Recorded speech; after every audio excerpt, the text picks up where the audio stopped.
Salut à tous, c'est Nicolas de la chaîne iTestit et on se retrouve aujourd'hui pour une nouvelle vidéo. Aujourd'hui, je vais vous parler de selon moi la meilleure config à 1000 € à l'heure actuelle, en février 2020.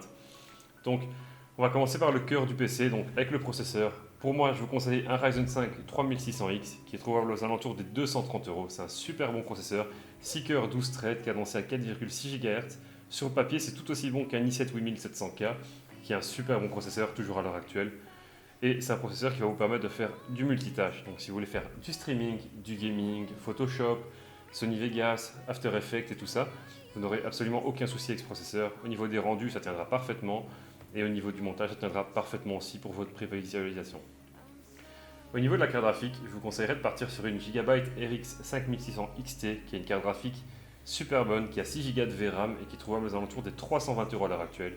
C'est une carte graphique super performante qui vous permettra de jouer à tous vos jeux en Full HD en Ultra à plus de 60 FPS à l'heure actuelle. Et en plus, elle tient aussi quelques jeux comme Need for Speed, le dernier, à plus de 65 FPS en 1440p Ultra. Ça c'est super intéressant. Donc vous pourrez jouer en 2K à haute résolution, donc avec une qualité de jeu qui restera fluide malgré le prix de votre carte qui n'est seulement que de 320 €. Et je répète qu'en plus, AMD a l'habitude de s'améliorer avec le temps. Donc si vous l'achetez maintenant, dans 6 mois avec les drivers, vous allez sûrement prendre en performance, contrairement à Nvidia, qui reste lui stagné plus ou moins entre la sortie et le mode Legacy. On va prendre 10-15% de performance, tandis qu'avec AMD, des fois on prend beaucoup plus. Donc c'est un bon pari sur l'avenir, et en plus c'est des cartes qui se vendront très bien, car elles ne consomment pas beaucoup et elles sont performantes. Donc pour évoluer une config assez ancienne, beaucoup de gens voudront vous les acheter en occasion aussi, sans problème. Au niveau de la carte mère, je vous conseille une MSI B450 Gaming Plus Max. Max parce qu'elle a la mise à jour pour la 3e génération, car on a un Ryzen 3000. Et si cette mise à jour n'est pas faite, faites bien attention quand vous achetez la carte, parce que si vous l'achetez sur Amazon et que la mise à jour des Ryzen 2000 vers 3000 n'est pas faite, il vous faudra un Ryzen 2000 pour faire la mise à jour du BIOS. Donc c'est une carte mère qui a des très bons étages d'alimentation, on est sur la qualité proche des X570 actuels. C'est pour ça que je vous la conseille. On est sur un thème rouge comme les RAM. D'ailleurs, les RAM que je vous conseille, c'est 2 barrettes en 8 Go, donc 2 barrettes T-Force Vulcan Z de couleur rouge à 3000 MHz. C'est des RAM qui sont trouvables aux alentours des 80 €, 90 € à l'heure actuelle. C'était super bonne RAM, même si la marque n'est pas très connue à l'heure actuelle.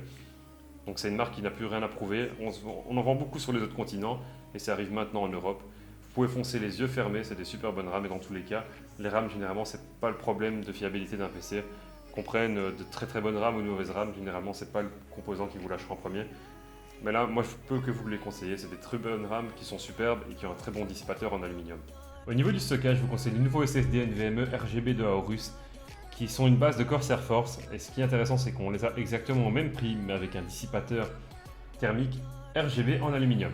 Donc ça c'est super intéressant pour un SSD NVMe, parce que si on le sollicite beaucoup, ça a tendance à chauffer, et ben là avec un dissipateur, ça va déjà bien diminuer les températures. Ça va pas forcément améliorer les performances, mais c'est toujours bien de diminuer les températures dans son PC, en plus d'être RGB. Et comme j'ai dit, c'est une base de Corsair Force qui utilise les mêmes mémoires, donc des mémoires TCL 3D, qui auront des super bonnes performances, donc 3100 MB en lecture et 1050 MB en écriture. En plus, c'est un SSD de 250 Go qui vous permettra de mettre Windows, qui fait plus ou moins entre 30 et 40 Go, et vos jeux principaux. Si c'est des jeux compétitifs, ça peut toujours être intéressant. Et à côté de ça, je vous mets donc un disque dur Seagate Barracuda de 1 TB. Donc ça c'est une base, donc 7200 tours minute. On voit ça dans quasi tous les PC gaming à l'heure actuelle comme disque dur.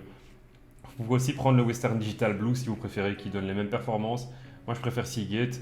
Moi je monte toujours du Seagate dans tous mes ordinateurs. J'ai jamais eu de soucis personnellement avec Seagate. C'est pour ça que je reste chez eux tout simplement. Au niveau de l'alimentation, moi je vous conseille une alimentation Seasonic 650 watts 80 plus bronze. Donc c'est la S12. C'est une super bonne alimentation, très fiable. Il y a eu plusieurs modèles du même style dans les années passées qui étaient semi-modulaires. Celui-ci n'est malheureusement plus modulaire, ni semi-modulaire. Mais bon, à côté de ça, je vous mets un boîtier Fantex P300 qui a une énorme cache alimentation qui vous permettra donc d'enrouler tous les câbles. En plus de ça, c'est un boîtier qui est très bien fini pour le prix. Il est trouvable aux alentours des 60 € sur internet et il vous donnera d'excellentes performances au niveau du refroidissement, en plus d'être super beau. Votre config sur le thème rouge vous permettra de prendre le boîtier au thème rouge aussi. Vous aurez une config qui sera rouge et noir. C'est ce qu'il y a de plus sobre sur le marché des PC gaming à l'heure actuelle dans tous les cas.